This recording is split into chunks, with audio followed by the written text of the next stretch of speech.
कृष्णा कृष्ण कृष्ण हरे हरे, हरे राम राम राम हरे हरे। सभी भक्तों का स्वागत है आज के भागवतम कथा में। जिन्होंने अपना समय दिया है तो बहुत बहुत धन्यवाद सभी भक्तों का। और आज हम जो है विशेष रूप से सनातन गोस्वामी का तिरोभाव है और आज का दिन गुरु पूर्णिमा भी मनाया जाता है। तो हमें अपने गुरुओं को जितने भी हैं हमारे, जैसे प्रभुपाद बताते हैं कि हमारे दीक्षा गुरु एक होते हैं पर शिक्षा गुरु अनेक हो सकते हैं। अनेक शिक्षा गुरु मतलब जितने भी हमारे वरिष्ठ भक्त हैं जिनसे हम सीखते हैं, जिनके हम अधीन रहते हैं, तो वो सब हमारे गुरु हैं, शिक्षा गुरु। और यहाँ तक कि कृष्ण भगवान स्वयं बतलाते हैं कि जो दीक्षा गुरु हैं और शिक्षा गुरु हैं, दोनों के दोनों जो है मेरे प्रतिनिधि हैं। तो हमें समझना चाहिए कि जो गुरु है वो आज व्यास पूर्णिमा है, तो गुरु के माध्यम से हम भगवान को प्राप्त कर सकते हैं। और प्रभुपाद जी विशेष बताते हैं कि अगर हमें भगवान की कृपा चाहिए तो भगवान की कृपा वास्तविक रूप में गुरु के रूप में है। क्यों गुरु के रूप में भगवान की कृपा है? क्योंकि जब गुरु आपको जीवन में मिलते हैं तो आपको समझना चाहिए आपको कृष्ण भगवान की बहुत कृपा मिल गई है, क्योंकि वो जो गुरु हैं वो आपको कृष्ण के पास लेके जाएंगे, आपको हमेशा मार्गदर्शन करेंगे। तो कल हमने हमारा जो कथा था वो कथा करते समय हमने बोला कि ये कथा हम भक्ति चारू महाराज के लिए अर्पण कर रहे हैं। और फिर बाद में मालूम चला कथा अंत होने के बाद कि भक्ति चारू महाराज जो है अपना शरीर त्याग चुके हैं। तो वो भी ऐसे ही गुरु है जिनको प्रभुपाद की बड़ी कृपा मिली। और विशेष रूप से हमारा मंदिर में भक्ति चारू महाराज का बड़ा योगदान है। जैसे राधानाथ महाराज कम से कम पिछली बार जब उन्होंने कथा किया था रथ यात्रा के दिन, एक दिन पहले गुंडीचा मार्जन का दिन था, तो महाराज कम से कम 2.5 घंटा का प्रवचन दिए और पूरा 2 घंटा महाराज भक्ति चारू महाराज के बारे में चर्चा कर रहे थे और भक्ति चारू महाराज का गुणगान कर रहे थे। तो हम महाराज जैसे बता रहे थे कि हमारा मंदिर स्वयं राधा गोपीनाथ मंदिर का वो पहले किसी कारणवश इस्कॉन के साथ जुड़ा हुआ नहीं था। और राधानाथ महाराज जो है वहां पे प्रीचिंग कर रहे थे और सब भक्तों को जो है कल्टीवेट कर रहे थे। और 93 का महाराज बता रहे हैं वो साल था जब संडे फीस्ट का समय चल रहा था और संडे फीस्ट के बीच में जो है भक्ति चारू महाराज आ गए। और जब संडे फीस्ट के बीच में भक्ति चारू महाराज आए, ये जब समय था जब हम इस्कॉन से जुड़े नहीं थे, वो मंदिर राधा गोपीनाथ, अब उसके इतिहास में जाके महाराज भी बता रहे थे कुछ मतलब नहीं है, हम क्यों इस्कॉन के साथ नहीं थे, क्या कारण था, वो सब डिटेल्स है, उसके बीच में पढ़ के कुछ ज्यादा मतलब नहीं है। पर महत्वपूर्णता बात ये है कि ऐसे समय में जब हम इस्कॉन के साथ जुड़े हुए नहीं थे तब कोई सन्यासी प्रभुपाद के शिष्य वो लोग नहीं आते थे हमारे मंदिर में। और पहले सन्यासी वो आए वो थे भक्ति चारू महाराज।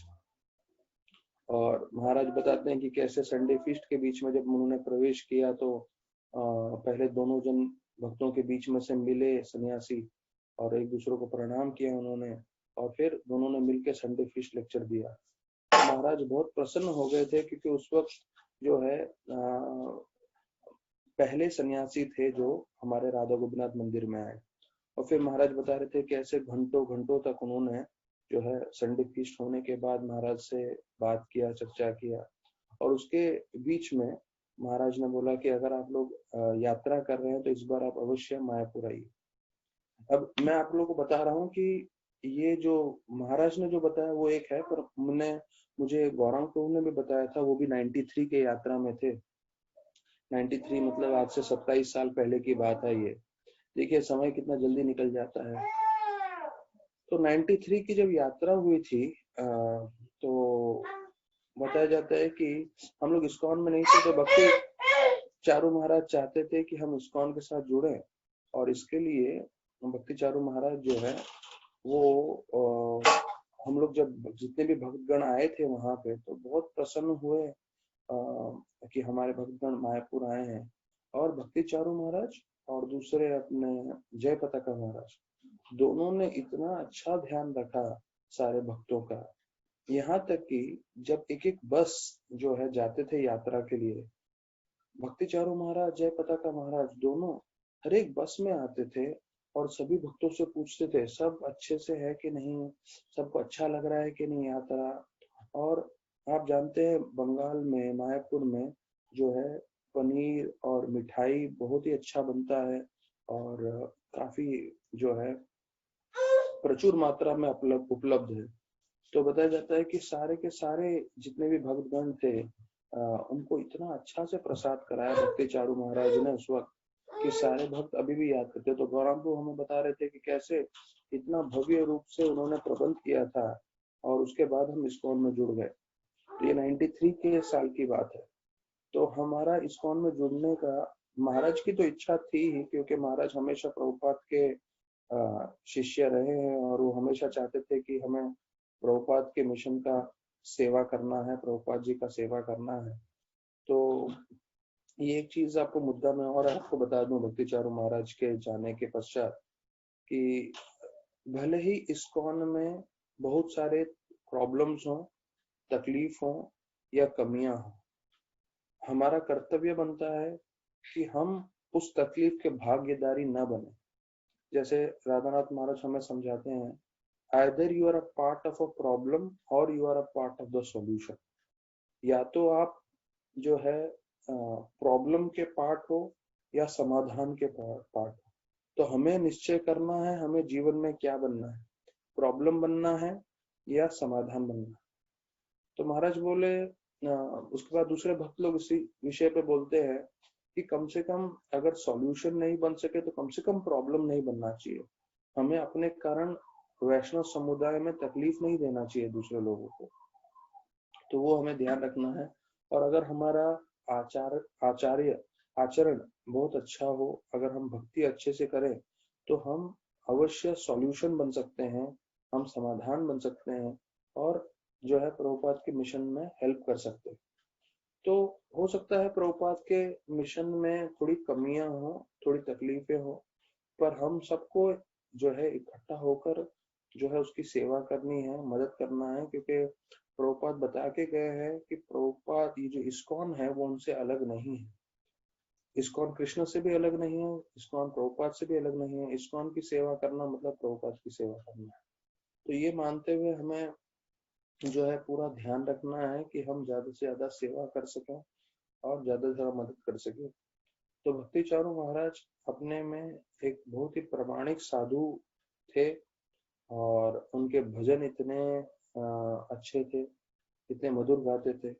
क्योंकि वो स्वयं बंगाली थे इसलिए आप देखेंगे उनके जो भी भजन है, कोई भी गूगल करके देख सकते हैं, सुन सकते हैं, यूट्यूब पे भी भक्ति चारू महाराज के बहुत सारे भजन होंगे। इतने मधुर गाते थे वो बंगाली भजन और जो हमारे आचार्य के ग्रंथ के भजन हैं। यहाँ तक कि मैं उज्जैन मंदिर भी गया हुआ हूँ और मैंने उनकी खास तो इतनी ज्यादा वास्तविक रूप में सेवा नहीं कर पाया हूँ, पर हाँ शायद संपर्क में रहा हूँ, प्रसाद उनको सर्विंग किया है मैंने। और कभी ऐसा सब इतना छोटा मोटा मेरा हुआ था। और अभी एक बार मुझे सेवा था तो मैं उसलिए सूरत भी गया था। तो सूरत में महाराज का व्यास पूजा था तो मैंने व्यास पूजा में पूरा भाग लिया था। तो मैं भूल गया था इस बात को, लेकिन जब कल महाराज का देहांत हुआ तब एक भक्त ने मुझे भेजा कि महाराज आप महाराज के व्यास पूजा में आए थे। तो भक्ति चारू महाराज के सूरत में बहुत सारे भक्त हैं और उज्जैन में उनका प्रमुख मंदिर है। मैं उज्जैन इस्कॉन भी गया हूँ तो वहां पे उन्होंने उग्र नरसिंह देव का विग्रह भी जो है वो उनका वहां भी विग्रह है नरसिंह देव का उज्जैन में। और उज्जैन में मुझे याद है मैं गया था उज्जैन एक या दो बार। उसमें एक बार मैं गया था विशेष रूप से जयतुन महाराज के साथ। तो जयत महाराज बहुत ही भक्ति चारू महाराज को प्रेम करते हैं। यहाँ तक कि जयत महाराज मुझे बोल रहे थे कि जो भक्ति चारू महाराज कर रहे हैं वो सबसे प्रामाणिक है। और यहाँ तक कि उनके पास कोई शिष्य दीक्षा लेने आते थे तो जयंत महाराज उन सबको भक्ति चारू महाराज के पास भेजते थे और बोलते आप सब भक्ति चारू महाराज से दीक्षा लीजिए, क्योंकि उन्होंने एक समय के बाद दीक्षा देना जयंत महाराज ने बंद कर दिया है। तो भक्ति चारू महाराज पे उनको पूरी की पूरी श्रद्धा है और थी कि कैसे वो प्रामाणिक रूप से भक्ति कर रहे हैं, कैसे प्रभुपाद का मिशन की सेवा कर रहे हैं। और राधानाथ महाराज भी बता रहे थे कि भक्ति चारू महाराज के बारे में बहुत कुछ। तो उन्होंने वहां पे एक आयुर्वेदिक सेंटर चालू किया है, वहां पे आयुर्वेदिक डॉक्टर भी हैं और वो सारे जो है सन्यासियों को जो है उधर उनका ध्यान रखते थे, उनको दवाइयां देते थे और उनको पूरा रिकवरी के लिए जो है उनकी तबीयत ठीक रह जाए, इसलिए पूरा उधर उन्होंने उनका एकोमोडेशन सब प्रबंध करके रखा हुआ है। और यहाँ तक कि प्रसाद उसाद जैसा चाहिए वैसा। तो बहुत ही भक्ति चारू महाराज ने मेहनत किया था अपने सेंटर में उज्जैन में, और वहां पे उन्होंने बहुत कुछ बना के रखा था। तो राधानाथ महाराज भी बता रहे थे भक्ति चारू महाराज के बारे में कि कैसे प्रभुपाद ने एक उनको आदेश दिया था कि सारी किताबें आप जो है बंगाली भाषा में अनुवाद करिए मेरा। और प्रभुपाद के पद चिन्हों पे चलते हुए भक्ति चारू महाराज भी जो है रोज रात को उठ जाते थे 2-3 घंटा सोने के बाद, और पूरा मंगल आरती तक जो है डिक्टाफोन पे वो भी ट्रांसलेट करते थे सारी किताबें जो है इंग्लिश से बंगाली। तो देखिए भक्ति चारू महाराज इतने महान भक्त हैं, उन्होंने इतना सेवा किया है। और मैं कल रात को महाराज, अब ये देखिए महाराज और हमारे इस्कॉन के लीडर कितने तत्पर रहते हैं। जैसे भक्ति चारू महाराज का देहांत हो गया, कल रात को ही लाइव जो है राधानाथ महाराज ने अपना श्रद्धांजलि अर्पित की और जयदत्त महाराज ने अपनी श्रद्धांजलि अर्पित की, और दोनों सन्यासी जो है अपना भक्ति चारू महाराज का गुणगान कर रहे थे और बोल रहे थे हम कितना उनको मिस करने वाले हैं। और विशेष रूप से महाराज बताए कि जब शायद आप लोगों जितने लोग सुन रहे हैं, आप लोगों का शायद इतना भक्ति चारू महाराज से आदान प्रदान नहीं हुआ होगा, लेकिन कई उनके शिष्य हैं हजारों की संख्या में। और इतने सारे जो शिष्य हैं जब गुरु चले जाते हैं तो उनको बहुत धक्का लगता है, क्योंकि शारीरिक रूप से वो अपने गुरु से मिल नहीं पाते हैं। तो वर्णन आता है कि जब हमें शारीरिक रूप से गुरु नहीं मिलते हैं तो हमें उनका शिक्षण जो उन्होंने शिक्षा दी है उस पर ध्यान देना है। तो विशेष रूप से हमें समझना है भक्ति चारू महाराज का इच्छा क्या था, जो प्रभुपाद का इच्छा था कि मेरे जाने के बाद आप लोग कितना प्रेम से आपस में रह सकते हैं और कैसे भक्ति कर सकते हैं मेरे जाने के बाद। ये प्रभुपाद का शिक्षण था। You can show your love to me by how you cooperate. Prabhupada बोले आप मुझसे प्रेम करते हो, तो प्रेम कैसे बताओगे? जब आप एक दूसरे के साथ जो है पूरी तरह से कोऑपरेट करोगे, मित्रता रखोगे और सेवा मिलके करोगे। और वही चीज भक्ति चारू महाराज भी चाहते थे। तो उसमें एक चीज बता रहे थे महाराज कि ऐसे विकट परिस्थिति में एक हमारा कर्तव्य ये बनता है कि एज अ फैमिली या परिवार, तो परिवार को सब एक साथ आ जाना चाहिए जब भी मुश्किल आती है। तो क्योंकि परिवार का मतलब है हम सब साथ में हैं, कोई अकेला नहीं। तो महाराज बता रहे थे कि मैं जो है उनका फॉलोवर जैसा हूँ, राधानाथ महाराज बोल रहे थे भक्ति चारू महाराज का, और मैं भी उनको जीवन पर्यंत मिस करूंगा। तो दूसरे जगह बताया जाता है कि जब एक भक्त शरीर छोड़ देता है और भगवत धाम चले जाता है तो दो चीजें होती है। एक, यहाँ पे जो भक्तगण है वो हमेशा दुखी रहते हैं, पर आध्यात्मिक जगत में जो भक्तगण है वो हमेशा जो है इसको देख के प्रसन्न हो जाते हैं और बोलते हैं कि चलो एक और भक्त हमारे साथ जुड़ गया। तो जैसे लड़की का जब विवाह होता है तो लड़की वाले जो होते हैं, लड़की के माता, लड़की के पिता, लड़की के भाई बहन, परिवार वाले, वो बहुत रोते हैं। क्यों? क्योंकि उनको लगता है कि हमारी बेटी, हमारी बहन यहाँ से जा रही है। पर जो लड़के वाले हैं वहां प्रसन्नता होती है, उनको लगता है बहू आ रही है। तो उसी प्रकार से जो है हमें बहुत खेद हो रहा है, हमें बहुत दुख हो रहा है, क्यों हम शारीरिक रूप से भी भक्ति चारू महाराज का संग नहीं कर पाएंगे, वो इस लोक में नहीं है। लेकिन निश्चित रूप से उनको कृष्णा ने बुला लिया है अपनी सेवा में, तो वहां कृष्णा लोक में सब प्रसन्न होंगे भक्ति चारू महाराज से। तो यहाँ पे बता रहे थे कि कैसे जो प्रभुपाद हैं वो उनको हमेशा बुलाते थे अपने पास, क्योंकि वो भी बंगाली थे, प्रभुपाद भी बंगाली थे और बहुत सौम्य थे, एकदम सत्व गुण में थे। तो उनको कभी भी हमने क्रोध गुस्से की अवस्था में देखा ही नहीं है, कभी चिल्लाते हुए नहीं देखा भक्ति चारू महाराज को। तो उनको प्रभुपाद ने अपने पास रखा उनके अंतिम समय में भी, और अंतिम समय में उनको जो है वैद्य लगते थे, उनको उनका दवाइयाँ लगती थी, उनको जो है उनका प्रसाद लगता था, उनको जो भी सब लगता था वो सब भक्ति चारू महाराज उनके लिए करते थे। तो प्रभुपाद को इतना उनपे श्रद्धा था, उनको इतने अच्छे लगते थे कि प्रभुपाद ने भक्ति चारू महाराज को अपने पास रखा। और कितनी बार हुआ है भक्ति चारू महाराज विस्तार पूर्वक प्रभुपाद का कैसा जो है पासिंग अवे हुआ है, वो उन्होंने डिटेल में हमारी यात्राओं में बताया हो। तो महाराज एक और चीज बता रहे थे कि प्रभुपाद जब भी बुलाते थे भक्ति चारू महाराज सब चीज छोड़ के चले जाते थे। तो अभी ऐसे अवस्था में प्रभुपाद ने फिर उनको बुलाया है और भक्ति चारू महाराज अभी वापस से छोड़ के सब चले गए हैं उनके पास सेवा करने के लिए। तो ये प्रभुपाद के शिष्यों का मुख्य उद्देश्य है कि जब भी उनके गुरु उनको बुलाएं, तो आज गुरु पूर्णिमा है, तो गुरु पूर्णिमा में बताया जाता है कि जब भी गुरु कुछ आदेश दे तो हमें तत्पर उसे रहना चाहिए स्वीकार करने के लिए। At all time, at all place, at all circumstances, किसी भी समय, किसी भी जगह, किसी भी परिस्थिति में जो भी हमें आदेश मिले हमें तत्पर रहना चाहिए स्वीकार करने के लिए। तो भक्ति चारू महाराज जो है, मैं उनका वीडियो एक देख रहा था, तो उस वीडियो में बता रहे थे, वही चीज बता रहे थे कि वृंदावन में रहना बहुत अच्छा है, बहुत आनंद आएगा, लेकिन चैतन्य महाप्रभु ने हमें क्या शिक्षण दिया है?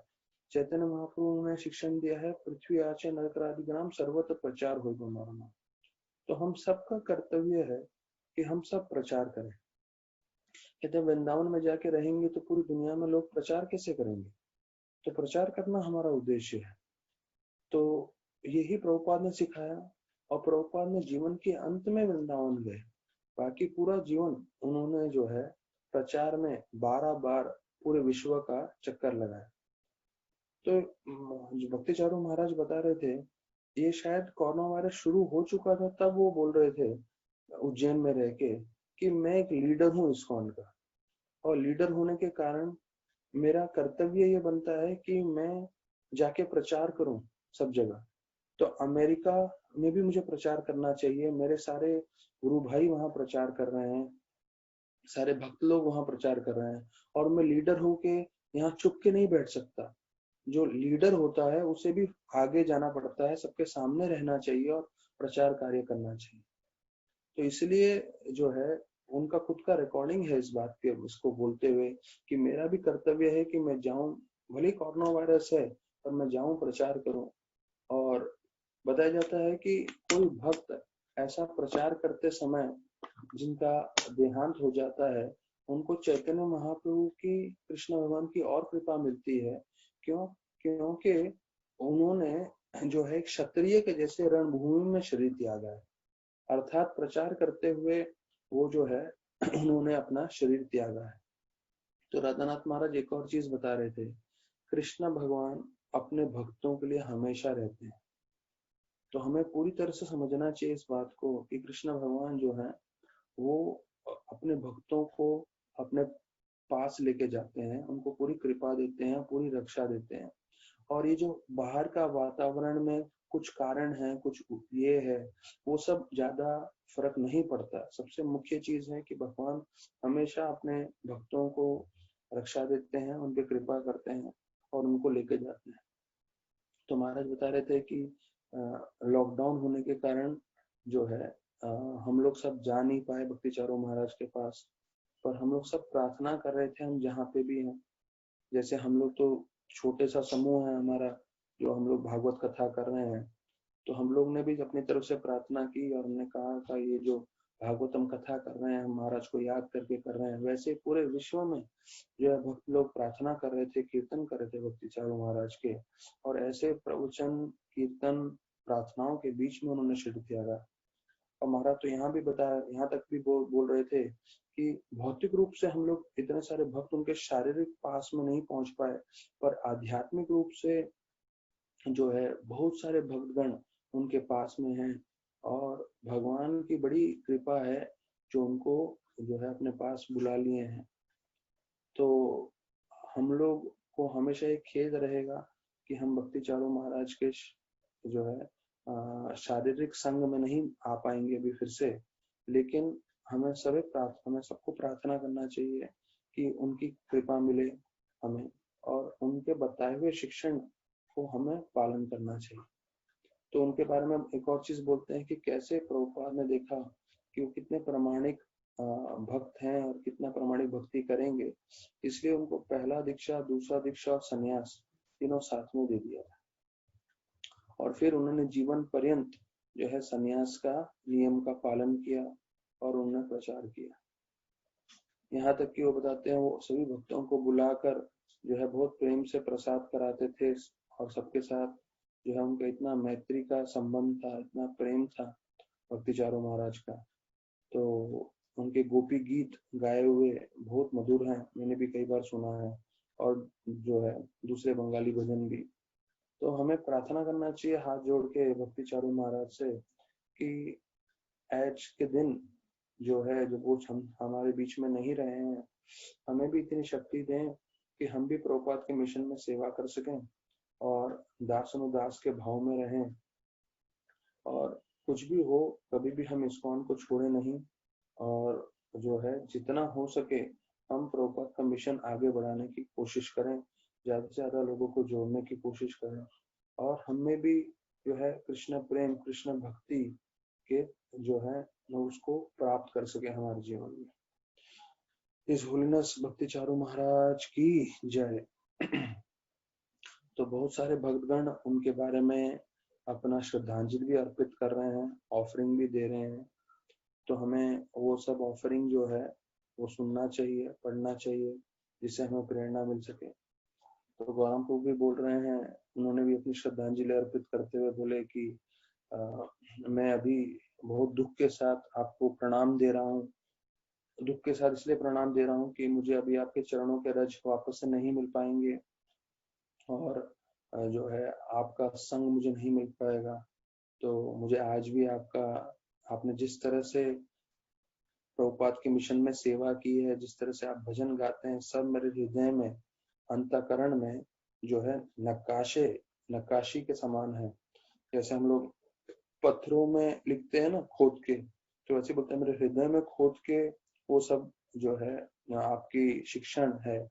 उसमें से मुख्य है कि कैसे आपने प्रभुपाद का मिशन को सेवा किया और कैसे आपने पूरा जीवन पर्यंत प्रभुपाद का प्रचार किया। एक प्रभुपाद भक्ति चारू महाराज का शिक्षण था जो मुझे याद आ रहा है। वो बोल रहे हैं प्रभुपाद ने हमारे लिए क्या किया जो है वो हम उसके लिए हमें कृतज्ञ होना चाहिए, हमें ग्रेटफुल होना चाहिए कि प्रभुपाद ने हमारे लिए सब जितना इस्कॉन सेंटर्स चालू किए, भागवतम लिखा, इतने सारे भक्त दिए, तो हमें कृतज्ञ होना चाहिए, पर हम वास्तविक रूप में कृतज्ञ नहीं हो पाएंगे। तो जब उन्होंने ये बोला जब हम वास्तविक रूप में कृतज्ञ नहीं हो पाएंगे, तो थोड़ा समझना मुश्किल हो रहा था कि क्यों हम लोग कृतज्ञ नहीं हो पाएंगे। तो फिर उन्होंने बताया कि जब आप 65 साल की उम्र में पहुंचोगे तब आप कृतज्ञ हो पाओगे, तब आप समझोगे 65 साल का बुजुर्ग व्यक्ति को पूरा विश्व में घूम के प्रचार करना मतलब क्या होता है। और वो खुद 75 साल के उम्र में उन्होंने शरीर त्यागा। तो जब वो 65 साल के हुए तब उन्होंने ये वाक्य बोला था कि बहुत मुश्किल है समझना प्रभुपाद ने जो हमारे लिए किया है।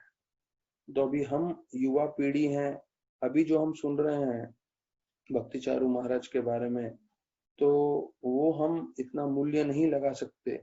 और प्रभुपाद ने जो हमारे लिए किया है लेकिन जब हम लोग 65 साल की उम्र को स्पर्श करेंगे, उसके बाद हम समझ पाएंगे प्रभुपाद जी ने हमारे लिए क्या किया है, क्या उन्होंने योगदान दिया है।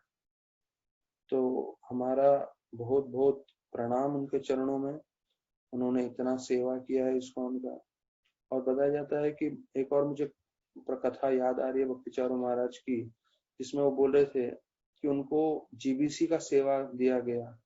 तो तकरीबन तकरीबन बोलते हैं पूरा एक साल जितना या 9 महीने जितना, वो बताया जाता है पूरा टाइम मीटिंग मीटिंग मीटिंग कर रहे थे। और बोलते हैं पूरा वो एक साल में उन्होंने जो है 2 प्रवचन भी नहीं दिए।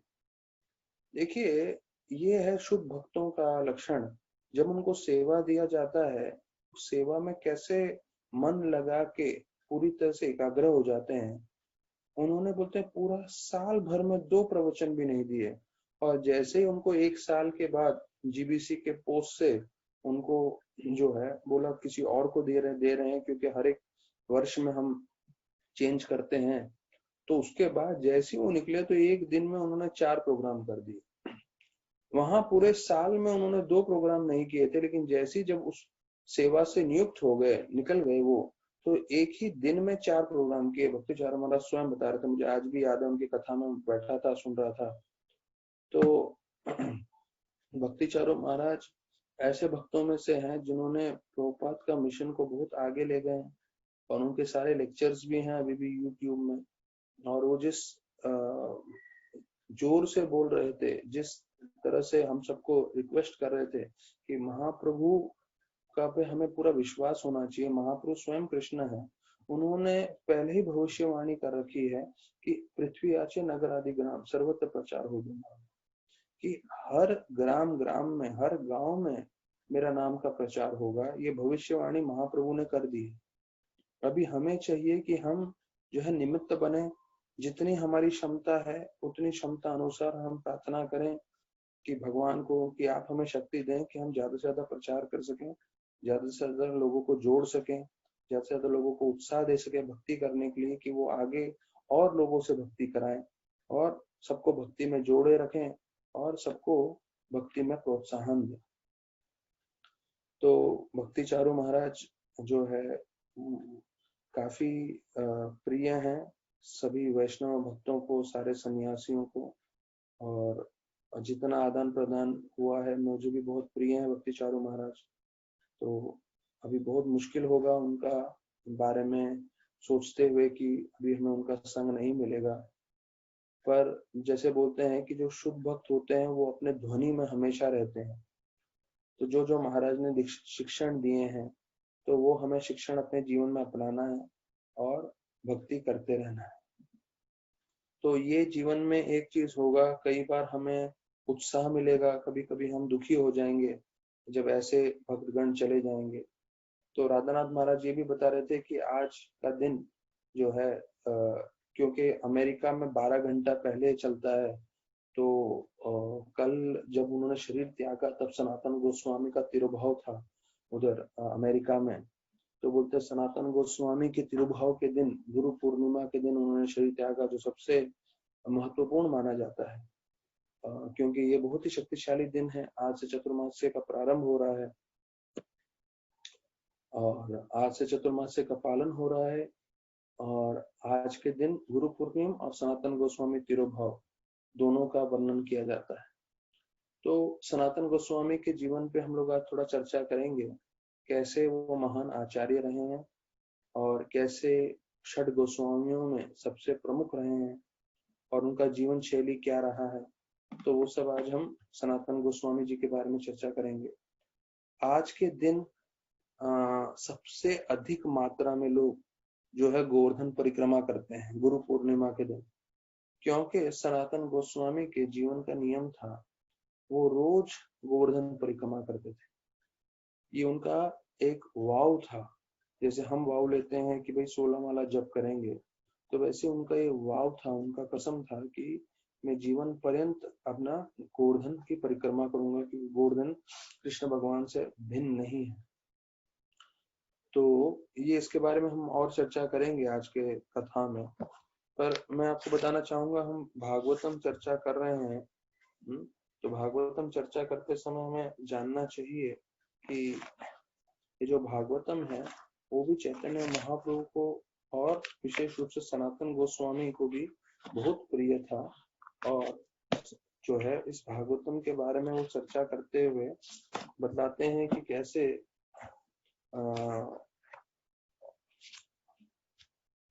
ये भागवतम उनका सबसे प्रिय जो है, एक तरह से आप मित्र बोल सकते हैं, या हमने पहले चर्चा किया हुआ है, वो हमेशा ये सनातन गोस्वामी श्लोक बोलते थे, मद एक बंधु मत संगी नाम मद गुरु मन महादान मन निस्तार का मद भाग्य मद आनंद नमोस्तुते। ये श्लोक सनातन गोस्वामी द्वारा रचना किया गया है और वो ये भागवतम की स्तुति करते हुए बोल रहे हैं सनातन गोस्वामी कि ये जो भागवतम है वो मेरे असली बंधु मतलब मित्र हैं और वो मुझे जो है कृपा दिखाते हैं, मेरे गुरु हैं, मेरे धन हैं, निस्तार का मतलब मेरे को तारने वाले हैं, मेरे को भगवत धाम भेजने वाले हैं, मेरा भाग्य गुड फॉर्चून वो है, मेरे आनंद मेरी खुशी है और मैं उनको प्रणाम कर रहा हूँ। तो देखिए जो हम लोग भागवतम का आश्रय लेने जा रहे हैं, कोशिश कर रहे हैं इतने दिनों से, अभी 8 जुलाई को हमारा 100 लेक्चर होने वाला है, 8वां जुलाई को, आज 5 है, 6, 7, 8, तो आज 96 लेक्चर चल रहा है। तो 100 लेक्चर्स हो रहे हैं श्रीमद् भागवतम पे और उनके भक्तों पे। तो ये भागवतम के बारे में सनातन गोस्वामी बता रहे हैं कि ये मेरे मित्र हैं, हाँ, ये मुझे कृपा देते हैं, ये मेरे गुरु हैं, ये मेरे धन हैं, ये मेरे निस्तारक हैं, मेरे को भगवत धाम भेजेंगे, मेरा अहोभाग्य गुड फॉर्चून है, मेरा आनंद है। तो ये 7 चीजों के बारे में बता रहे हैं। तो अगर हमारे जीवन में भी हम भागवतम को प्रवेश करवा लें, हम भागवतम से जुड़ जाएं, कृष्ण से जुड़ जाएं, तो ये हमारे जीवन में भी उतना कार्य करेंगे। तो हमारा ये उद्देश्य होना चाहिए कि हम जैसे बताया नित्यम भागवत सेवा, तो रोज हम जितना भी समय मिल सके भागवतम का चर्चा करें। तो भक्ति राधा गोपीनाथ प्रभु एक चीज बता रहे थे कि जिनको पूरा भागवतम 12 स्कंद पढ़ने नहीं हो रहा, तो एक पुरंजन एक दूसरे भक्त है, प्रभुपाद शिष्य है, पूर्ण प्रज्ञ प्रभु, तो उन्होंने कंडेंस फॉर्म दिया है भागवतम का। तो कंडेंस फॉर्म भागवतम में परपट्स नहीं है, सिर्फ कहानी है। तो राधा गोपीनाथ प्रभु बता रहे थे कम से कम हमें उसे पढ़ लेना चाहिए। जब हम उसे पढ़ लेते हैं तो हमें काफी प्रेरणा मिलेगी कि पूरे भागवतम में क्या है, और फिर हमें और विस्तार में पढ़ने की इच्छा होगी। अभी देखिए हम लोग इतने महीनों से भागवत के तात्पर्य में चर्चा कर रहे हैं और हम देख रहे हैं कि कैसे एक एक तात्पर्य में प्रभुपाद ने इतना मुख्य चीज बताया गया है। तो यही सनातन गोस्वामी जी भी अपने भागवतम को सबसे प्रिय मानते थे और उनके जीवन के ऊपर चर्चा करते हुए हम देखेंगे कैसे जो है उन्होंने अपना जीवन में सनातन गोस्वामी ने कैसे जो है पूरा चैतन्य महाप्रभु की इच्छा की पूर्ति की और कैसे उन्होंने प्रचार किया। तो बताया जाता कुमार देव के 3 पुत्र थे, अमर, संतोष और वल्लभ। तो इन तीनों का फिर नाम पड़ा, अमर का सनातन गोस्वामी, संतोष का रूप गोस्वामी और वल्लभ का अनुपम। तो सनातन गोस्वामी बताया जाता है हमारे इंग्लिश कैलेंडर के हिसाब से 1488 में उनका जन्म हुआ था और बताया जाता है कि कैसे वो नवाब हुसैन शाह के लिए कार्य करते थे। उससे पहले बताया जाता है कि उन्होंने पूरे सनातन रूप और अनुपम में जो है सब शास्त्र पढ़े थे, उन्होंने पूरा ज्ञान प्राप्त किया था और वो इतने प्रसिद्ध हो गए थे, इतने बुद्धिमान थे। तो एक वर्णन आता है कि नवाब हुसैन शाह चाहते थे कि वो उनके साथ आके कार्य करें, तो इसलिए वो नवाब हुसैन शाह के पास कार्य इसलिए नहीं किए जिससे उनको धन मिल सके या उनको बड़ा पदवी चाहिए था। जैसे हम जानते हैं सनातन गोस्वामी जो है बंगाल के पूरे प्राइम मिनिस्टर थे, तो इसलिए उन्होंने वो पदवी ली थी जिससे वो हिंदू भक्तों को जो है बचा सके, और जो ये मंदिर तोड़ रहे थे या हिंदुओं को भक्ति करने नहीं दे रहे थे, तो वो सब रोक सके इसलिए उन्होंने स्वीकार किया था वो पदवी, और उन्होंने काफी समय तक जो है ऐसे मुसलमान राजाओं को आक्रमण करने से रोका था, और उन्होंने अपने मंदिर और अपनी संस्कृतियों को काफी बचाया था।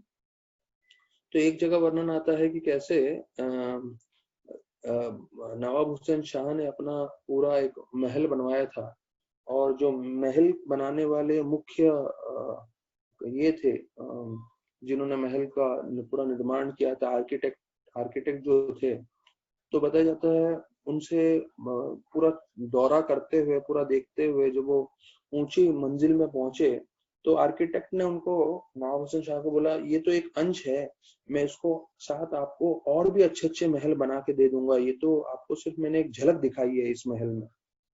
तो नवाब हुसैन शाह बहुत क्रोधित हो गए और बोले, ये अंश दिखाया तुमने, मैं चाहता था तुम अच्छे से अच्छा बनाओ, और तुम बोल रहे हो इससे भी तुम और अच्छे बना सकते हो। तो बोलते तुमने ये सबसे अच्छा नहीं बनाया, तो फिर तुमने बनाया क्यों है करके। तो ऐसे क्रोध वेश में आके जिन्होंने पूरा महल बनाया था, उसके मेन जो इंजीनियर थे, आर्किटेक्ट थे, उनको वहीं से जो है धक्का मार के गिरा दिया। अब धक्का मार के गिरा दिया तो कुछ काम बाकी था महल बनाने में, तो उनके दूसरे मंत्री थे, उनको बुलाया, लेकिन बुलाते समय दूसरे लोग भी आगे बात करने के लिए, राजा थे वो, तो वो बोले आप यहाँ पर जाइए, और जाने के लिए बोल दिया उनको, और बंगाल की तरफ उनको जाने के लिए बोला, तो उधर से जाने के लिए बोला, और फिर वो बताना भूल गए कि क्यों जाना चाहिए। तो वो तो चले गए उनके जो मंत्री है। तो जब मंत्री वहां पर बंगाल में पहुंचे तो सनातन गोस्वामी ने उनको देखा, बहुत भ्रमित बैठे हुए थे। तो सनातन गोस्वामी ने पूछा, इतने भ्रमित बैठे हो क्यों? तो कहते, नवाब हुसैन शाह राजा ने मुझे यहाँ भेजा है, पर ये बोल नहीं पाए कि मुझे क्या करना है यहाँ आके। तो सनातन गोस्वामी ने बताया, उनसे पूछने लगे, उधर क्या हो रहा था जब आपको बुलाया था? तो उन्होंने बोला, कुछ समय पहले उन्होंने जो हमारे इंजीनियर आर्किटेक्ट थे उनको गिरा दिया था, उनकी मृत्यु हो गई थी, और उसके बाद मुझे बुलाया था, और जब मुझे बुलाया तो दूसरे लोग भी बात करने आ गए और वो बता नहीं पाए। तो ये चीज सुन के सनातन गोस्वामी समझ गए कि उनका महल का काम बाकी होगा, इसलिए उनको यहाँ भेजा गया मंत्री को, कुछ जो है कारीगर को ले जाने के लिए। तो सनातन गोस्वामी कुछ कारीगर एकत्रित करते हैं और बोलते हैं, आप इनको लेके जाइए, राजा आपसे प्रसन्न हो जाएंगे। और वैसे ही हुआ। जब राजा नवाब हुसैन शाह उनसे मिले तो बोले, मैंने तो तुमको बताया भी नहीं था कि तुम्हें उधर जाके क्या करना है, तुम्हें कैसे समझ में आया? तो बोला, मुझे समझ नहीं आया, एक सज्जन से मिले थे, तो उनसे हम मिलते जो है, उन्होंने बताया कि शायद आपको कारीगर चाहिए अपना महल बनाने के लिए। तो बोले, अरे उसने मुझे देखा नहीं है और वो आया नहीं है यहाँ पे, फिर उसके इतना बुद्धिमान है वो व्यक्ति, वहीं से बैठे बैठे उसने समझ लिया मुझे वो व्यक्ति चाहिए। ऐसे करके जो है उनको उन्होंने न्योता दिया। और रूप और सनातन गोस्वामी जो है इसलिए चाहते थे कि भाई धर्म का जो है सुरक्षा हो सके, इसलिए उन्होंने सेवा प्रारंभ किया। तो इनके बारे में बताते हैं कि रामकेली जो गौड़ देश में है, वहां पे उनका सेवा रहता था, और उन्होंने यहाँ पे आने से पहले बताया था सर्वभूम भट्टाचार्य के जो भाई हैं विद्या वचस्पति, उनसे आध्यात्मिक ज्ञान भी पूरी तरह से प्राप्त किया था। और उन्होंने अपने प्रांगण में जहाँ वो रहते थे बंगाल में, रामकेली में, वहां पे तमाल, कदम और तुलसी के बहुत सारे पेड़ लगा रखे थे, क्योंकि वो हमेशा वृंदावन से आकर्षित रहते थे। और उन्होंने पूरा वृंदावन का एक छोटा सा नव वृंदावन बनाया था, जहाँ पे श्याम कुंड, राधा कुंड था, और वो हमेशा वृंदावन में भाव में रहते थे। यहाँ तक कि उधर उन्होंने विग्रह भी बनाए थे राधा मदन मोहन के, और वो हमेशा ब्रज भक्ति करने की इच्छा रखते थे, वृंदावन का स्मरण करना चाहते थे। तो बताया जाता है उसके बाद जो है उनको निमाय पंडित के बारे में मालूम चला, अर्थात चैतन्य महाप्रभु के बारे में, और उनकी बड़ी इच्छा रही कि हम जो है चैतन्य महाप्रभु से मिल सकें, और उसके लिए वो बहुत प्रतीक्षा करने लगे। तो एक दिन बताया जाता है सनातन गोस्वामी को एक सपना आया, और सपने में एक ब्राह्मण ने उनको भेंट दिया, और वो भेंट में था श्रीमद् भागवतम। और ये सपना था, तो जब वो उठे तो देखे ना ब्राह्मण है ना भेंट है, तो वो काफी थोड़े दुखी हो गए। लेकिन जैसे स्नान किए और अपना पूजा पाठ किए। उसके बाद वास्तविक रूप में एक ब्राह्मण आया, उनको श्रीमद् भागवतम दिए और उनको बोले कि आपको बहुत ध्यान पूर्वक पढ़ना चाहिए और ये आपको संपूर्ण रूप से आनंद देगा। तो वही हम देखते हैं कि कैसे सनातन गोस्वामी जो हैं अपने पूरे दीर्घ काल तक, पूरे जीवन में उन्होंने भागवतम का संपर्क नहीं छोड़ा। हर पल में वो भागवतम को अपने जीवन में रखते थे और रोज उसके बारे में चर्चा करते थे।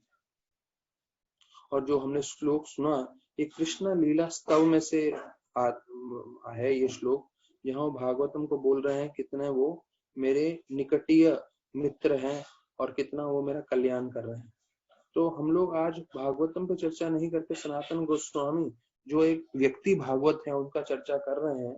तो हमें समझना चाहिए कि ऐसे महान भक्त जो चैतन्य महाप्रभु के पार्षद हैं और वास्तविक रूप में वो एक मंजरी हैं गोलोक वृंदावन से, वो जब इस पृथ्वी पे थे, जब वो लीला कर रहे थे, तो वो इतना भागवतम को इतना महत्वपूर्णता दे रहे थे, तो हमें भी उतना ही देना चाहिए और भागवत की सेवा करनी चाहिए, उनका श्रवण करना चाहिए। यहाँ तक कि प्रभुपाद बताते हैं भागवतम को जो है अमेरिका ले जाना था, कोई था नहीं उनके भागवतम को ले जाने के लिए, तो मैं भागवतम का दास बन के, भागवतम का नौकर बन के मैं भागवतम को लेके चला गया अमेरिका में। तो प्रभुपाद जी बताते हैं कि मैं भी भागवतम का दास हूँ, क्योंकि भागवतम स्वयं कृष्ण है और हमें भागवत की सेवा करनी है, उनका पठन करके और पढ़ने के बाद अपने जीवन में उतार के और दूसरों को बता के। फिर बताया जाता है कि जैसे उन्होंने सुना कि निमाय पंडित ने सन्यास ले लिया है, तो बहुत ही जो है दोनों भाई एकदम मूर्छित हो गए, दुखी होके, और उनको तो ऐसा लगा कि अभी हमें भगवान का, महाप्रभु का दर्शन ही नहीं मिलेगा, अभी सन्यास ले चुके हैं।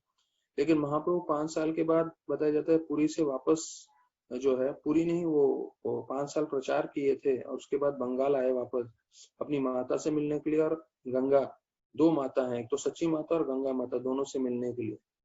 और बताया जाता है तब वो राम के लिए भी आए और तब उन्होंने रूप और सनातन से मुलाकात की। ये चैतन्यामृत के मध्य लीला के पहले अध्याय के 166 श्लोक में वर्णन किया गया है। तो बताया जाता है सनातन और रूप गोस्वामी को जो है मुसलमान का नाम दिया गया। सनातन गोस्वामी को सकार मलिक बोला नाम दिया गया और रूप गोस्वामी को दबीर खास। ये नाम इसलिए दिया गया जिससे वो लोग जो है कार्य कर सकें और वो पूरा उधर का संभाल सकें। और बताया जाता है अनुपम के एक छोटे पुत्र थे जिसका नाम था जीव, और जो भविष्य में जीव गोस्वामी बनने वाले हैं। और वो लोग जो है पूरी तरह से महाप्रभु के संग में जो है पूरे के पूरे आकर्षित हो गए और उनको जो है उनके जीवन का एक ही उद्देश्य हो गया, भक्ति करना। फिर प्रयाग पहुंचे और प्रयाग में बताया जाता है चैतन्य महाप्रभु का रूप और सनातन को पूरी तरह से संग मिला।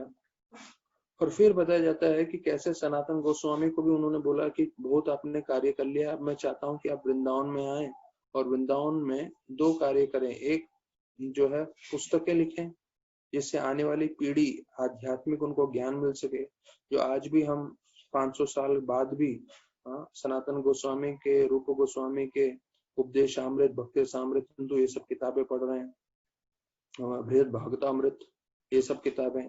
तो एक चीज उनको बताया गया कि आप शास्त्रों की रचना करें, और दूसरा उनको बताया गया कि आप वहां पे रह के मंदिर बनाएं और जो कृष्ण भगवान के स्थल हैं, जहाँ पे कृष्ण भगवान ने लीलाएं की हैं, उसको वापस से जागृत करें। अर्थात वो सब जगह गुम हो चुके हैं, उन सब जगह को जो है उसकी स्थापना करें, जिससे आने वाले भविष्य में भक्त लोग भक्ति कर सके। यहाँ तक कि चैतन्य महाप्रभु स्वयं जो है श्याम कुंड, राधा कुंड जो है लोगों को मालूम नहीं था कहाँ है। वहां पे एक बताया जाता है एक ऐसा छोटा सा खेत लग रहा था और पानी का छोटा सा सरोवर लग रहा था, तो महाप्रभु ने बताया नहीं, यही है श्याम कुंड, राधा कुंड। और फिर वहां पे जो है पूरा कुंड बनाया गया, और आज भी हम देखते हैं श्याम कुंड, राधा कुंड का जो हम दर्शन कर सकते हैं, वो चैतन्य महाप्रभु के कारण। Excavating the lost Holi places, मतलब ये जो धार्मिक स्थल है उनकी स्थापना कराने के लिए उनको भेजा गया। तो सनातन गोस्वामी को नवाभूषण शाह के साथ कार्य करने में भी बिल्कुल रुचि नहीं थी, क्योंकि उनको महाप्रभु की कृपा और आदेश दोनों मिल चुका था।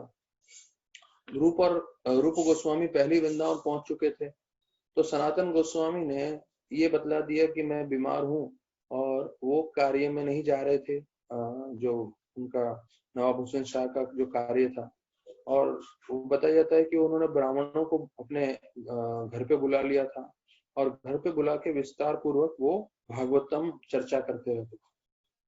तो यहाँ पे नवाब हुसैन शाह को लगा रहे, हाँ हो सकता है कि उनकी तबीयत ठीक नहीं है, तो इसलिए उन्होंने अपने वैद्य को भेजा। वैद्य ने बताया नहीं, उनकी तबीयत ठीक है, वो तो कथा कर रहे हैं।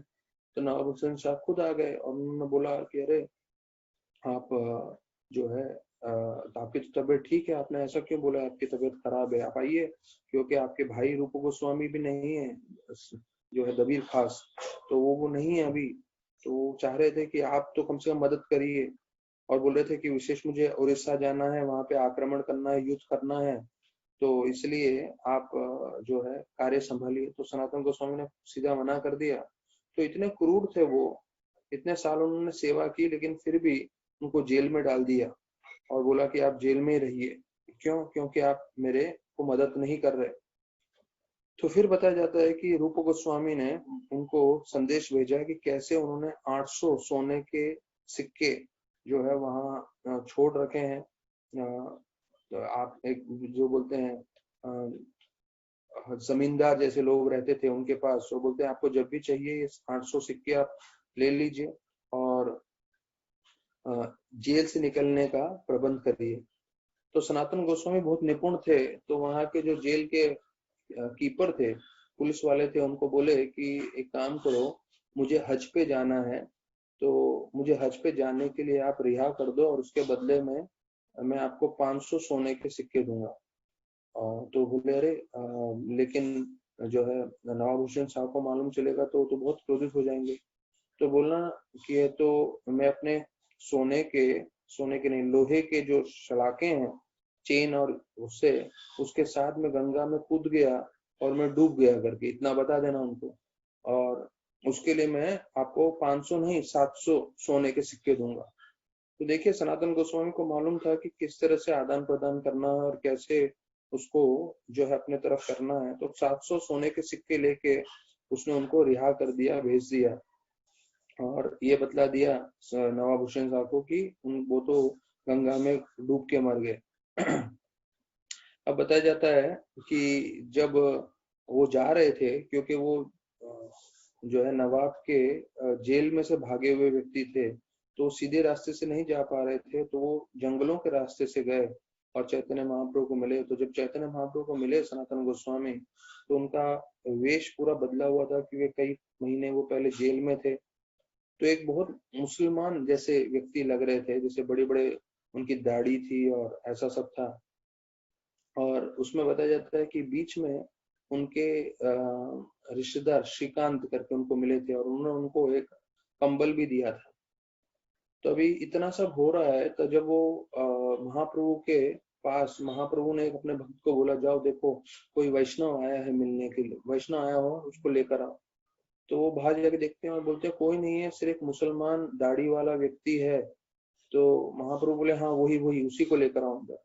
और महाप्रभु ने उनको आलिंगन किया और बहुत प्रेम दिया, और वो बोलते हैं आप अपनी नम्रता छोड़िए, आपकी नम्रता मेरा दिल तोड़ रही है। देखिए इतने नम्र थे सनातन गोस्वामी कि महाप्रभु बोलते हैं आपकी नम्रता के कारण जो है मेरा दिल टूट रहा है, इतना नम्रता मत बताइए करके। इतने हम्बल थे और इतने नम्र थे सनातन गोस्वामी। तो फिर बताया जाता है उनको, शायद तपन मिश्रा थे, उनको बोलते हैं कि इनको जो है स्नान वान करवाइए और जो है इनका जो है मुंडन कराइए। तो बताया प्रभुपाद लिखते हैं कि जो भक्त होते हैं वो दाढ़ी इत्यादि मूछें नहीं रखते हैं, तो वही किया सनातन गोस्वामी, स्नान वान करके पूरी तरह से उन्होंने दाढ़ी मूछें सब निकलवा दी। तो ये भक्तों के लक्षण है। और उतना होने के पश्चात जो है वापस आए सनातन गोस्वामी के मिलने के लिए महाप्रभु से। तो सनातन गोस्वामी के कंधे पे एक ब्लैंकेट था जो श्रीकांत उनके रिश्तेदार ने दिया था। तो वो जो ब्लैंकेट था वो थोड़ा मूल्यवान था। तो जैसे ही महाप्रभु ने उस पर नजर डाला तो सनातन गोस्वामी समझ गए कि मुझे इसको नहीं रखना चाहिए। और वो गए और एक बाबा या भिखारी जैसे व्यक्ति थे, वो उनके पास एक फटा पुराना था कंबल। तो उन्होंने बोला एक काम करिए, मेरा ये जो है कंबल आप रखिए और आपका कंबल मुझे दे दीजिए। तो बोले क्यों मजाक कर रहे हैं, मेरा तो फटा पुराना कंबल है। तो बोले नहीं नहीं आप ये ले लीजिए करके सनातन गोस्वामी ने दूसरे एक साधु से पुराना कंबल ले लिया। और जब चैतन्य महाप्रभु ने पुराना कंबल उनके कंधे पे देखा तो बोले बहुत अच्छा, एक साधु जो होता है, एक वैरागी जो होता है, उसको ये ऐश्वर्य अच्छा नहीं लगता। ऐसा महंगा वाला कंबल लेके आप मधुकरी करने जाते थे तो अच्छा नहीं लगता था। ऐसे करके सनातन गोस्वामी उनको बताते हैं। और सनातन गोस्वामी बताया जाता है कितने दिन तक उनको शिक्षण देते हैं, और वो शिक्षण के कारण उन्होंने इतने सारे ग्रंथ लिखे हैं। फिर बताया जाता है कि एक रात को सपने में एक लड़का उनको दिखता है, और वो उनको जो है सनातन गोस्वामी जो है मधुकरी करते थे, और मधुकरी करते हुए वो कभी किसी से मांगते भी नहीं थे। तो एक लड़का उनके सपने में आता है और बोलता है कि मेरा नाम मदन गोपाल है और मैं चाहता हूँ आपके साथ रहने के लिए, मैं चाहता हूँ आप मेरी सेवा करें। तो ऐसा बोलते हुए जो है वो अदृश्य हो जाते हैं। और कथा आता है कि जब वो दरवाजा खोलते हैं अगले दिन, तो वो मदन गोपाल का जो विग्रह है उनके घर के बाहर खड़ा रहता है, और उनकी वो अंदर लेकर आते हैं, उनकी सेवा अर्चना पूजा चालू करते हैं। यही मदन गोपाल कृष्ण उनके सपने में आए थे एक रात पहले और बोल रहे थे कि मुझे आपकी सेवा स्वीकार, आपसे सेवा स्वीकार करनी है, इसलिए मैं आपके पास आ रहा हूँ। और अगले दिन उनके द्वार के बाहर जो है वो विग्रह उनको मिले। दूसरा प्रेम विलास में इसी कथा का वर्णन आता है कि कैसे मथुरा में दामोदर चौबे करके व्यक्ति रहते थे, और वहां पे जो है वो कृष्ण भगवान की सेवा, मदन गोपाल की सेवा करते थे।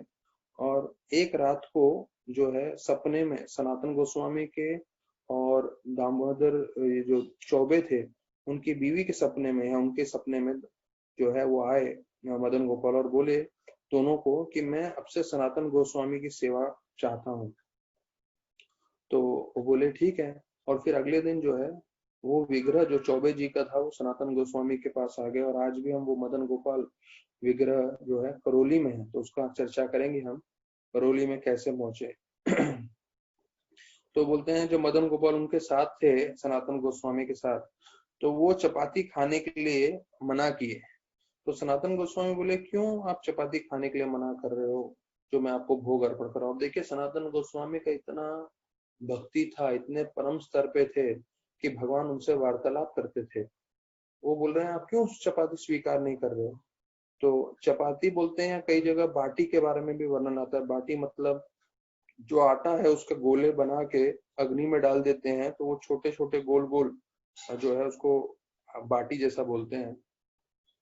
तो उसके बारे में वर्णन करते हुए बोलते हैं कि ये जो बाटी है उसमें नमक नहीं है, कम से कम नमक तो अर्पण करो मुझे। ये भगवान बोल रहे सनातन गोस्वामी। और सनातन गोस्वामी बोलते हैं नहीं नहीं, अभी आप जो है नमक मांग रहे हो, कल के दिन घी मांगोगे, तो मेरे पास इतना समय नहीं है कि मैं मधुकरी करूं जो है धनी व्यक्ति लोगों से और आपके लिए सब प्रबंध करूं। आपको मैं यही दे सकता हूँ। लेकिन फिर बताते हैं कि कुछ दिनों के बाद सनातन गोस्वामी को लग रहा था भगवान की अच्छे से भव्य रूप से सेवा होनी चाहिए। तो एक क्षत्रिय थे जो जिनका नाम था कृष्णदास कपूर, और वो जो है बहुत धनी व्यक्ति थे, और उनका पूरा जहाज बताया जाता है यमुना में जो है यमुना के मिट्टी में अटक गया था। तो जो है उनके जहाज में बहुत सारे मूल्यवान चीजें थी जिसका व्यापार करना चाहते थे वो। तो फिर बताया जाता है कि किसी ने उनको बताया कि यहाँ पे बड़े महान साधु संत हैं सनातन गोस्वामी, आप उनके आशीर्वाद दीजिए तो आपका जहाज जो है वो यमुना के जो मिट्टी है उसमें से छूट जाएगा। तो वो आए, उनसे प्रार्थना करने लगे। तो सनातन गोस्वामी बोलने लगे मैं तो एक साधु हूँ, लेकिन उन पुरुषोत्तम भगवान यहाँ पे हैं, मोहन मदन गोपाल, उनकी कृपा होगी तो सब हो जाएगा, आप उनको प्रार्थना करिए। तो उन्होंने उसी वक्त प्रार्थना किया कि अगर मेरा जहाज इस मिट्टी से निकल गया तो इसमें से जो भी मैं बेचूंगा और उसका जो फायदा होगा उससे मैं आपके लिए मंदिर बनाऊंगा और आपकी सेवा अर्चना प्रारंभ करूंगा। तो बताया जाता है उसी समय जो है दोपहर के समय बहुत जोरदार बरसात आया, और बरसात आने के कारण पूरा पानी बहने लगा और उनका ये जो जहाज था वो मिट्टी में जो अटका हुआ था निकल गया। तो जो है कृष्णदास कपूर ने जो सब प्रार्थना की थी, तो उन्होंने एक भव्य मंदिर बनाया, जिसे शायद मदन गोपाल बोलते हैं, जो मदन मोहन जी का जो विग्रह मंदिर है वो उन्होंने बनवाया था। और फिर ये कृष्णदास कपूर ने जो है सनातन गोस्वामी ने उनको दीक्षा भी दिया और अपना शिष्य भी बनाया। अभी वास्तविक रूप में मदन मोहन देव जो है मदन गोपाल नहीं, मदन मोहन, वो करौली में है, राजस्थान में है। और इसका वर्णन आता है कि कैसे जब औरंगजेब आक्रमण कर रहे थे तो सारे के सारे विग्रह जो है राधा गोविंद देव, राधा गोपीनाथ, राधा विनोद और राधा मदन मोहन, ये सब वृंदावन से जयपुर में ले गए। तो जयपुर की जो उनकी पुत्री थी राजा की, उनका विवाह हो रहा था और विवाह करके वो करौली जा रहे थे। तो उन्होंने सिर्फ एक ही प्रार्थना की कि मुझे मदन मोहन देव दे दीजिए कि मैं करौली में जाके उनकी सेवा कर सकूं। तो बताया जाता है कि उनके इतना उनकी भक्ति थी और उनकी प्रार्थना के लिए उनको विग्रह दे दिए गए। और फिर वो विग्रह जो है आज भी करौली में है, जहाँ पे हम लोग गए थे महाराज के साथ एक बार यात्रा में, और वहाँ पे मदन मोहन जी का दर्शन किया था। तो यहाँ तक कि राधानाथ महाराज का बड़ा इच्छा था कि मदन मोहन मंदिर जैसा है वृंदावन में वैसे का वैसे ही हम बनाएं। तो जीवी में गोवर्धन इको विलेज में वहाँ के पुजारी आए थे जब उसका मदन मोहन का स्थापना था। तो हम भाग्य था कि जनानी वस्तु पंकजांगरी भी प्रभु भी आए थे, तो उनके साथ मैं भी चला गया था। तो उधर के जो पुजारी थे, जिन्होंने बताया जाता है पूरा जीवन करौली से निकले नहीं है, वो 1 या 2 बार कोई बहुत मुख्य कार्य है वो गए थे, इतना वो मदन मोहन जी की सेवा करते हैं। तो वो जो विग्रह रखा है मदन मोहन टेम्पल में जीवी में, तो वो विग्रह भी उसी तरह से है जैसे ओरिजिनल विग्रह वृंदावन में थे, जो वृंदावन से जयपुर में गए और जयपुर से अभी करौली में।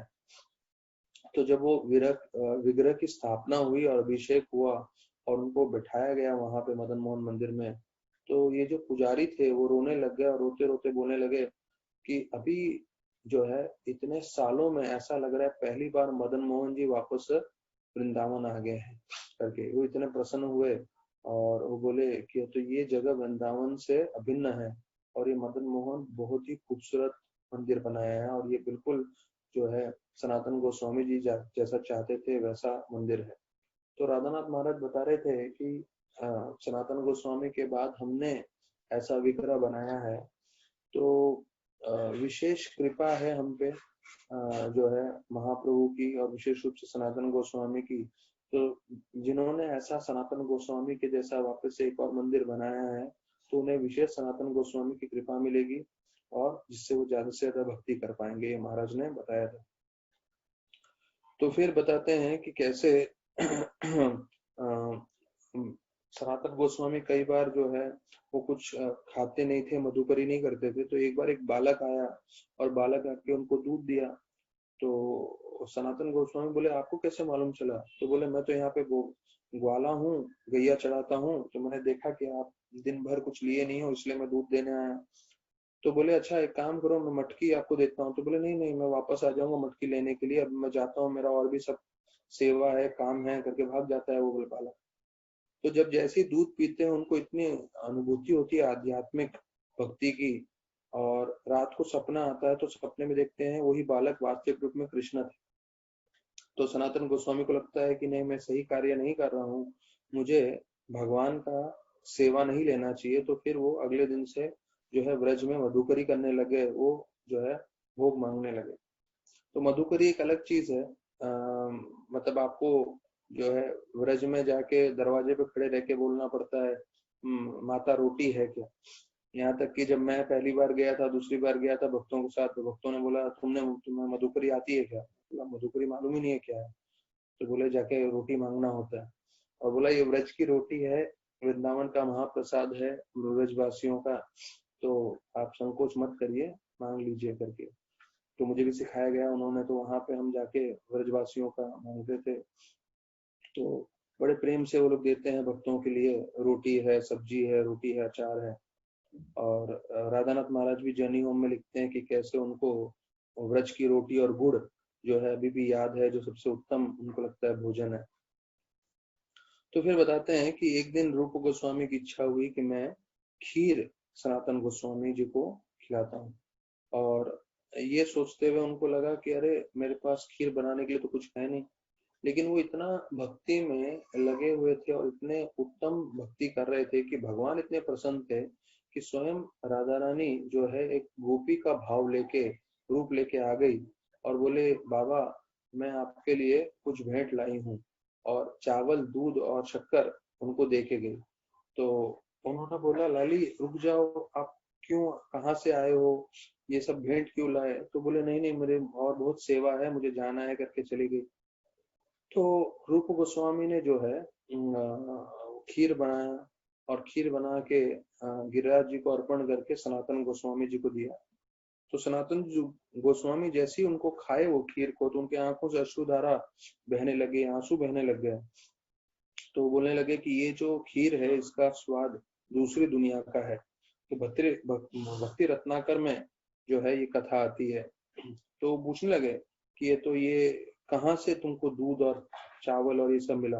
तो बोले, एक लड़की आके दे के गई थी, एक गोपी आके दे के गई। तो बोले, वो गोपी नहीं, वो साक्षात राधा रानी है। और आप ऐसी इच्छाएं मत करो, क्योंकि आप ऐसी इच्छा करते हो तो आपकी इच्छा के कारण जो है राधा रानी को आना पड़ता है हमारी सेवा करने के लिए। और फिर जैसे मैंने बताया कि 14 किलोमीटर का जो है 21 किलोमीटर का जो गोवर्धन है उसका रोज परिक्रमा करते थे। और परिक्रमा करते हुए ये उनका वचन था, तो पूरा जीवन पर्यंत उन्होंने माल परिक्रमा किया। और फिर बताते हैं जब वो बूढ़े हो गए तो परिक्रमा नहीं कर पा रहे थे, तो कृष्ण भगवान एक जो है गोपा का रूप में आए और वो बोले कि आप अभी बूढ़े हो गए, आप परिक्रमा मत करिए। तो बोले, ऐसे कैसे, मेरे को तो परिक्रमा करना है, ये मेरा वचन है। तो उन्होंने उसके बदले में उनको एक गोवर्धन शिला दी और बोला, ये देखो, इसमें कृष्ण भगवान के चरण चिन्ह हैं, गैया के चरण चिन्ह हैं, और उनके बांसुरी और उनकी लकड़ी का भी चरण चिन्ह है। तो बोले, बाबा अगर आप इससे का परिक्रमा करोगे तो गोवर्धन जी का परिक्रमा जो है संपूर्ण माना जाएगा। तो आज भी अगर आप जाएंगे राधा दामोदर मंदिर में, ये शिला है जो सनातन गोस्वामी ने अपने बुढ़ापे में स्वीकार कर लिया, और वो उसी की परिक्रमा करते थे, क्योंकि वो 21 किलोमीटर का जो है पूरे गोवर्धन की परिक्रमा नहीं कर पा रहे थे। तो आज भी आप जो है राधा दामोदर मंदिर में देख सकते हैं कैसे उसमें कृष्ण भगवान और जो गैया है, गैया के जो बछड़े हैं उनके पैरों के चिन्ह हैं। तो फिर बताया जाता है कि एक बार वो देख रहे थे कि कई बालक खेल रहे हैं। तो कई बालक में से एक बालक उनको विशेष आकर्षित करता था और उनको लगता था ये जो बालक है वो वास्तविक रूप में कृष्ण ही है।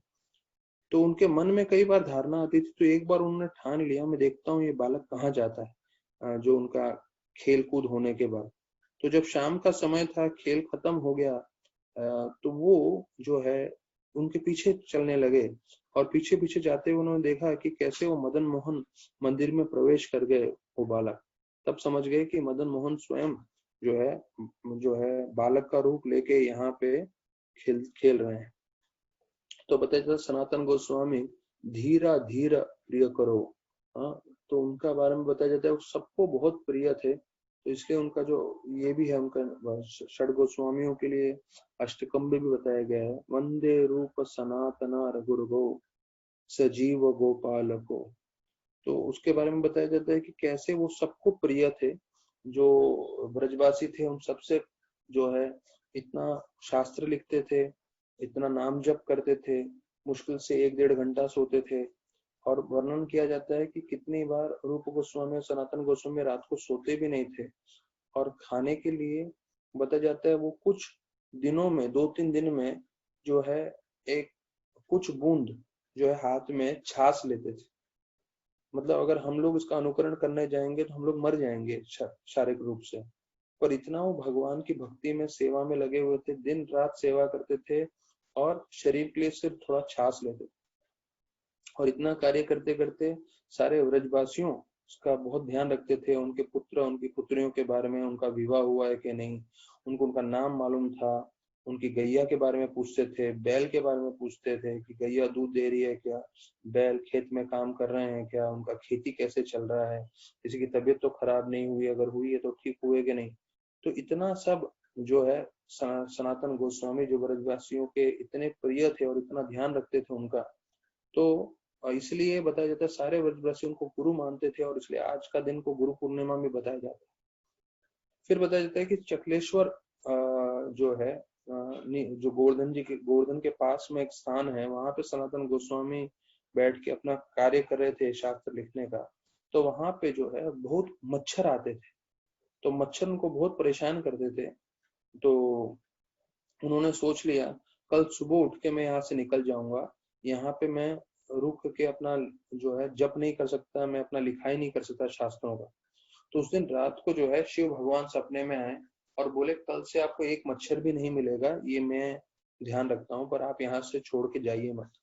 और बताते शिव जी ने देवताओं के मच्छरों को बुलाया और बोला भाई यह महान भक्त है, इनको आप परेशान मत करिए और तुरंत इस जगह को छोड़ के चले जाइए। तो सनातन गोस्वामी के बारे में एक और लीला आती है कि कैसे सनातन गोस्वामी जो है जब जंगल के मार्ग से गए थे तो उन्होंने शायद दूषित पानी पी लिया था, जिससे उनके शरीर में जो है अलग अलग तरह से फोड़े आ गए थे और उन फोड़ों में जो है खून निकल रहा था, पस निकल रहा था। तो चैतन्य महाप्रभु जब भी उनसे मिलते थे जगन्नाथपुरी में और उनसे पहले भी वो उनको आलिंगन करते, तो आलिंगन करने के कारण जो है उनका पूरा खून और पस उनके शरीर पे लग जाता था, उनके कपड़ों पे लग जाता था। तो सनातन गोस्वामी को अच्छा नहीं लगता था। सनातन गोस्वामी बोल रहे थे मेरा शरीर में पूरी व्याधि है और चैतन्य महाप्रभु मुझे छोड़ नहीं रहे हैं, चैतन्य महाप्रभु मुझे हमेशा आलिंगन करते हैं, तो हमेशा थोड़े जो है दुखी रहते थे। यहाँ तक कि एक बार वर्णन आता है कि जब वो चैतन्य महाप्रभु से मिलने के लिए आए, तो हमें मालूम है कि एक मार्ग है जो हम लोग अंदर का मार्ग है जहाँ पे इतना धूप नहीं लगता, जहाँ पे सारे के सारे पांडा लोग जगन्नाथ जी की सेवा में जाते हैं। और दूसरा एक मार्ग है जो समुद्र के तट से है। तो जब चैतन्य महाप्रभु से मिलने के लिए आए जगन्नाथपुरी में, तो वो बाहर के रास्ते से आए, अर्थात समुद्र के रास्ते से आए। तो उनके पूरे पैर फट गए थे क्योंकि मिट्टी था उसमें समुद्र पे, और गर्मियों के समय में वो मिट्टी आपको मालूम है पूरी तरह से गर्म हो जाता है। तो वहां से चलते हुए आए। तो चैतन्य महाप्रभु ने बोला आप सीधे मार्ग से क्यों नहीं आए? तो उन्होंने कहा क्योंकि मैं जो है दूसरे धर्म का पालन किया हूँ, तो इसलिए मैं नहीं चाहता था कि मैं किसी भी जो पांडा हैं जो जगन्नाथ जी की सेवा में जा रहे हैं उनको गलती से भी संपर्क करूं या कोई मुझे देखे जिससे उनकी सेवा बिगड़ जाए। इसलिए वो दूसरे रास्ते से चलते हुए आए जहां से पूरा गर्म मिट्टी था और पूरे उनके पैर फट गए और पैर पे पूरे छाले हो गए। तो देखिए ये उनकी नम्रता थी। उस नम्रता को देख के सनातन गोस्वामी को महाप्रभु ने कहा आप इतना नम्र मत बनिए, मेरा दिल फट रहा है आपका नम्रता देख के। तो अभी जब उनके शरीर में पूरे जो है ऐसे फोड़े हो गए थे जिसमें से खून पस निकल रहा था, तो सनातन गोस्वामी ने एक बार निश्चय किया कि मैं ये शरीर ही त्याग दूंगा क्योंकि इस शरीर में इतनी व्याधि हो रही है, इतना मुश्किल हो रहा है। और उन्होंने ऐसा सोच के ये निर्णय कर लिया कि मैं जो जगन्नाथ जी का रथ यात्रा आने वाला है तो उनके रथ के नीचे अपना जीवन दे दूंगा, रथ के नीचे मैं आ जाऊंगा और मेरा मृत्यु हो जाएगा। और ऐसा करके आत्महत्या का बारे में सनातन गोस्वामी सोच रहे थे। तो चैतन्य महाप्रभु तो पूर्ण पुरुषोत्तम भगवान है, उनको हमेशा मालूम रहता है कि सबके भक्तों के हृदय में क्या चल रहा है। तो उन्होंने बोलना चालू किया सनातन गोस्वामी को, हे सनातन, अगर अपना शरीर त्यागने से अगर कृष्ण की प्राप्ति होती है, अगर अपने शरीर त्यागने से, आत्महत्या करने से अगर मुझे कृष्ण की प्राप्ति होती होगी तो मैंने हजारों बार आत्महत्या कर लिया होता। आत्महत्या करने से कभी कृष्ण की प्राप्ति नहीं होती, उल्टा अगर आत्महत्या कर लेते हैं लोग तो उन्हें भूत का शरीर मिलता है और काफी समय उनको भूत के जो है शरीर में रहना पड़ता है। तो चैतन्य महाप्रभु ने उनको बोला कुबूडी छाड़िया करे श्रवण कीर्तन आशीराते पाबे तब कृष्णेर चरण। कुबुद्धि छाड़िया, कुबुद्धि छाड़िया मतलब ये जो तुम्हारे मन में जो बुद्धि है कि भाई मुझे आत्महत्या करना चाहिए, उसको आप परित्याग करें और क्या करें आप, श्रवण कीर्तन।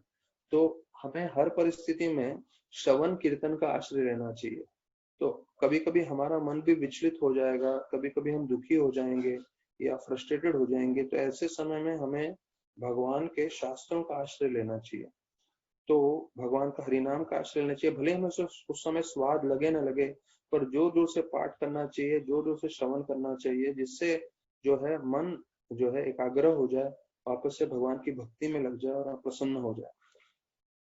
तो उनको क्या बताया गया, श्रवण करे श्रवण कीर्तन। तो जब जो हम लोग कर रहे हैं, भगवान की हरि कथा सुन रहे हैं, भगवान का नाम जप कर रहे हैं, तो उसी प्रकार से बताया जाता है कि सनातन गोस्वामी को चैतन्य महाप्रभु ने बताया, कर श्रवण कीर्तन आचिराते पावे तब कृष्ण चरण। तो बहुत शीघ्र आपको कृष्ण भगवान के चरण की प्राप्ति होगी अगर आप ये कार्य करेंगे तो। मतलब श्रवण कीर्तन बहुत महत्वपूर्ण है जो हम लोग कर रहे हैं। और नाम जप, तो जैसे मैंने कल भी बताया था, प्रभुपाद बोले अगर आप सिर्फ नाम जप कर रहे हो और भागवत पढ़ रहे हो तो आपको बाकी सब चीजों का प्रबंध कृष्ण भगवान कर देंगे। तो हमने कार्यक्रम बनाया हुआ है, पर मैं देख रहा हूँ थोड़े भक्त और अच्छे से जुड़ जाएं सुबह के नाम जप में और भागवतम में, तो बहुत उत्तम रहेगा। और हम सबको देखना है कि हमारे संगी पार्षद जितने भी भक्तगण हैं, तो जैसे मेरे एक्स गृहस्थ काउंसलिस लोग ज्वाइन हो रहे हैं, वसई के आईवेएस बॉयज ज्वाइन हो रहे हैं, वसई के गृहस्थ बॉयज ज्वाइन हो रहे हैं, और दूसरे मेरे गृहस्थ काउंसलिस ज्वाइन हो रहे हैं, अलग अलग जगह से ज्वाइन हो रहे हैं इसको। तो मैं चाहता हूँ ज्यादा से ज्यादा लोग जुड़ जाएं, क्योंकि इससे जो है आचिराते पावे तब कृष्ण चरण, तो इससे हम कृष्ण के चरण को प्राप्त कर सकते हैं। तो सनातन गोस्वामी ने काफी किताबें लिखी हैं। बृहद भागवतम का हमने चर्चा किया, हरि भक्ति विलास है, दिग्दर्शनी टीका है, कृष्ण लीला स्तव है, भागवत टिप्पणी है जो श्रीमद् भागवतम पे उनका कमेंट्री है, और बृहद वैष्णव तोषणी है।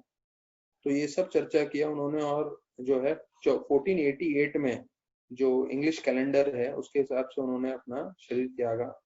तो बताते हैं जब 27 साल के थे वो ब्रज में आए थे, और फिर 43 इयर्स जो है उन्होंने ब्रज में रहे, और 70 साल की उम्र में आज के दिन में उन्होंने अपना शरीर त्यागा।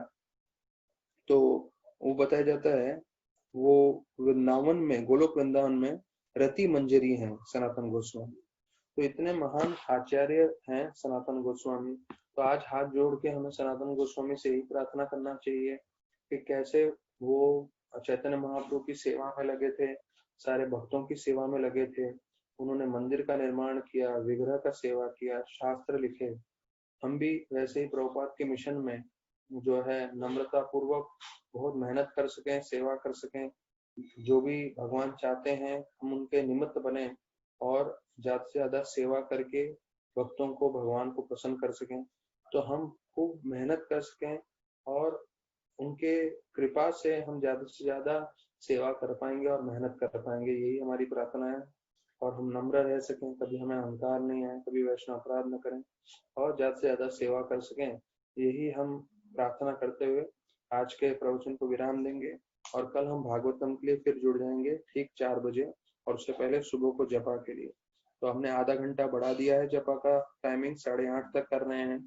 तो अभी भी भक्तों को रिक्वेस्ट है जितना हो सके जुड़ जाएं। कहीं इंटरनेट कनेक्शन मुश्किल हो रहा है, कोई बात नहीं, पर जब भी इंटरनेट कनेक्शन हो तो बाकी लोगों को प्रेरणा मिलता है ये देख के कि हाँ भक्त लोग आए हैं, जप कर रहे हैं, और वीडियो में जब दिखता है तो और भी अच्छा लगता है। तो सब भक्तों से रिक्वेस्ट है जितने जुड़ सकेंगे बहुत अच्छा रहेगा इस भागवतम के लिए और जपा के लिए। बहुत बहुत धन्यवाद सभी भक्तों का। हरे कृष्णा।